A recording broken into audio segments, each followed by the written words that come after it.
गांव के चाउमीन। गांव में चाउमीन का चलन अभी अच्छे से नहीं आया था, लेकिन सुरेश शहर से चाउमीन बनाना सीख कर गांव में ठेला लगाता है।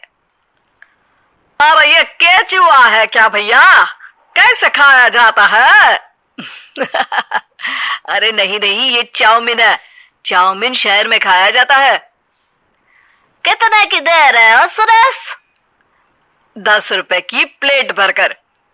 तभी वहां शहर से पढ़ा एक लड़का आता है। जरा एक प्लेट चाउमीन तो देना। सुरेश उसे चाउमीन देता है। उसे चाउमीन खाता देख गांव वाले भी उससे चाउमीन ले लेते हैं और खाने लगते हैं।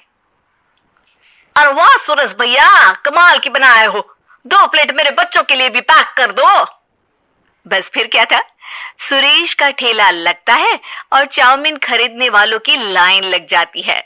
तभी वहां से गांव का साहूकार होकर गुजरता है। और ये क्या भीड़ लगी है? लगता है झगड़ा हो गया है गांव में। चलूं मैं अभी तो मजे ले लूं। अरे कहाँ है, इतनी भीड़ लगी है यहाँ? लड़ाई हो गई है क्या?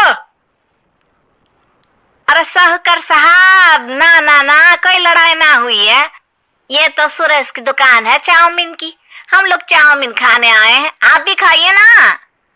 साहूकार चाउमीन खाता है और सुरेश की तरफ देखता है, जो सारे दिन के पैसे गिन रहा होता है। अरे सुरेश, क्या लागत है इस काम की? अरे साहूकार जी, आप अब आए हैं तो ये पूरे 10,000 रुपए ले जाइए, जो पिछले साल शहर जाने से पहले आपसे लिए थे ना। लागत तो क्या कहे, जो आपने दिया था उसी में सीखा भी है और दुकान भी खोल ली। अरे पैसे इतने जल्दी क्या जरूरत थी? कैसे जरूरत नहीं थी साहूकार जी, इतना मोटा ब्याज कहाँ से भरते। साहूकार को अब सुरेश की दुकान को हड़पने की लालच आ जाती है। नाना करते ये सारे दिन में 500 रुपए कमा ही लेता है। अरे गांव में ये ऐसे ही कमाता रहा तो कहीं ब्याज का काम ना शुरू कर दे। अरे भैया, कोई ना कोई जुगाड़ तो करना पड़ेगा। अब साहूकार घर आ जाता है और अपनी बीवी को सारी बात बताता है। हाँ जी, ये तो मैंने भी सुना है कि सुरेश के हाथ की चाउमीन नहीं खाई तो कुछ नहीं खाया। अरे हाँ हाँ, सही ही कहते हैं। मैं भी खा कर ही आ रहा हूँ। अरे भाग्यवान है, कितना अच्छा हो ना अगर वो पैसा हम लोगों को मिल जाए। क्यों है? हाँ, वो तो है, लेकिन कैसे? हम लोगों को तो चाउमीन बनाना आता ही नहीं है। साहूकार और उसकी बीवी अब रोज चुपके से सुरेश के घर जाते हैं और खिड़की से उसे चाउमीन बनाते देखते। अब क्या था, दोनों को चाउमीन बनाना आ जाता है। फिर एक रोज, और सुरेंद्र, तुझे साहूकारनी ने बुलाया था। बोल रही थी कि बेटे के जन्मदिन में 10 किलो चाउमीन का ऑर्डर देना है, बना दोगे ना? अरे हाँ हाँ साहूकार जी, मैं जरूर बना दूंगा। कब देना है घर में 10 किलो चाउमीन? अरे वो तो तू घर आकर बता कर लेना, मैं नहीं बता पाऊंगा। ठीक है, शाम को काम निपटा कर आ जाता हूँ। सुरेश साहूकार के घर जाता है, लेकिन वहां मियाँ बीवी मिलकर उसे बंधक बना लेते हैं।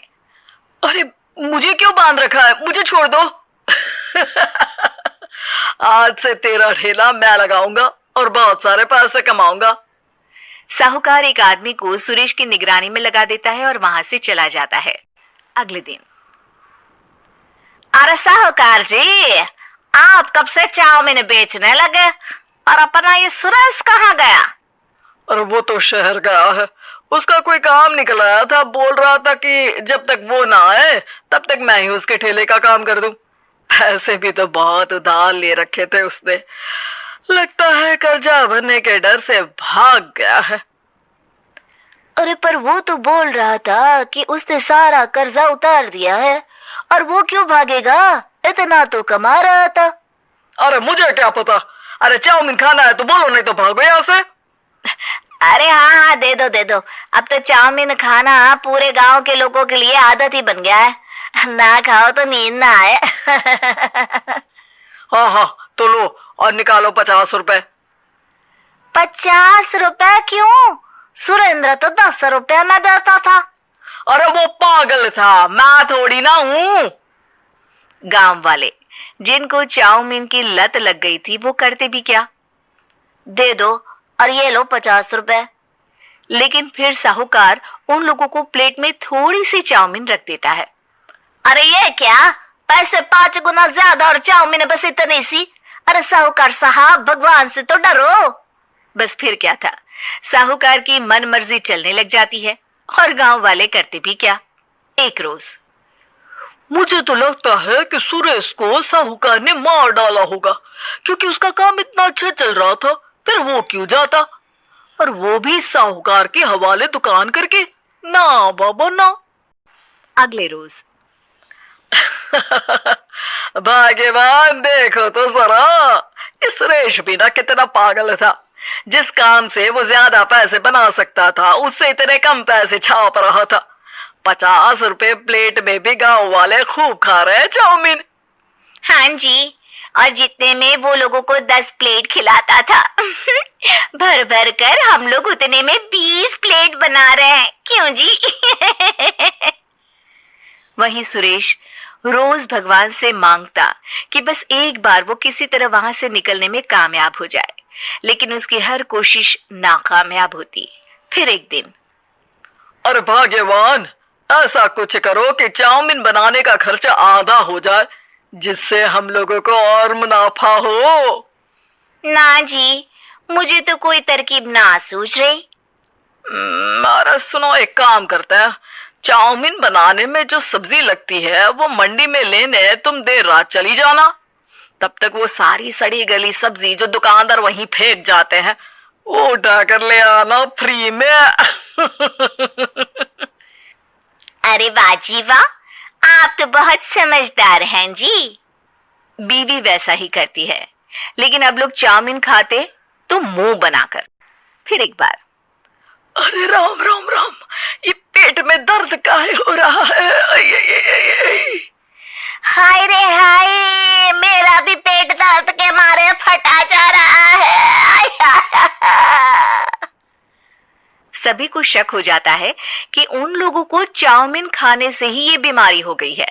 वहीं दूसरी तरफ जो आदमी सुरेश की निगरानी कर रहा था, वो सो रहा होता है और मौका देखकर सुरेश वहां से भाग जाता है। सुरेश गांव वालों के पास जाकर उन्हें सब कुछ बता देता है। बस अब क्या था, साहूकार के घर पुलिस पहुंच जाती है। चलो, तुमने गांव के लोगों को खराब सब्जी वाली चाउमीन खिलाकर बीमार किया और सुरेश को बंधक बनाया। तुम्हें इसीलिए हम गिरफ्तार कर रहे हैं। साहूकार को पुलिस ले जाती है और फिर अगले दिन से सुरेश का ठेला गांव के बाजार में लग जाता है, जहां अब पहले से ज्यादा भीड़ होती है।